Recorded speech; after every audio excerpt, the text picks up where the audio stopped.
নমস্কার বন্ধুরা, কেমন আছেন সবাই? সিংরাইস প্লেটে আপনাদেরকে স্বাগত জানাই। আজ আপনাদের বানিয়ে দেখাবো ঘরোয়া পদ্ধতিতে। প্রথম আমি ময়দাটা মেখে নেব। স্বাদ মতো নুন দিয়ে দেব। এবার দেব সামান্য তেল ময়ানের জন্য। ভালো করে উপকরণগুলোকে মিশিয়ে নেব।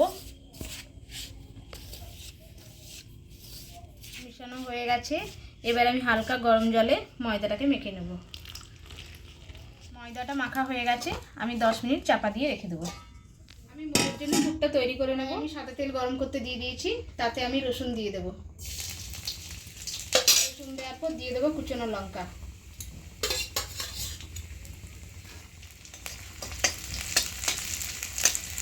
সামান্য ভাজা হয়ে গেছে, এবার আমি দিয়ে দেবো পেঁয়াজ কুচি।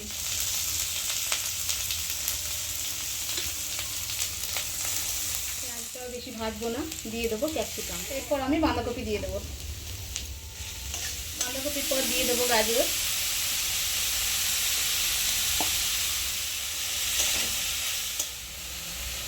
দেবো স্বাদ মতো নুন। আমাদের হয়ে গেছে, এবার আমি উপর থেকে ধনেপাতা ছড়িয়ে দেবো।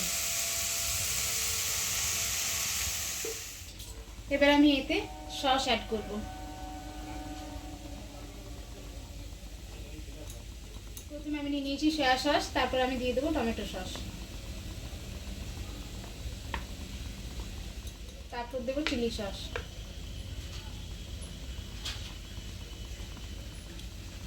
একবার ভালো করে মিশিয়ে নেব।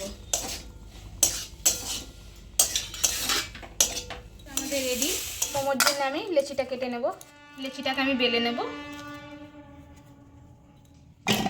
লেচিটা বেলার সময় আমি তেল ব্যবহার করব না, আমি ময়দা দিয়ে লেচিটাকে বেলে নেব।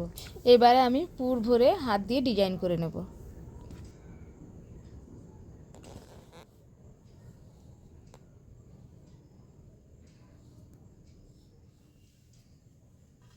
মোমোটা তৈরি হয়ে গেছে, এবার আমি এগুলোকে ভাপাতে দিয়ে দেবো।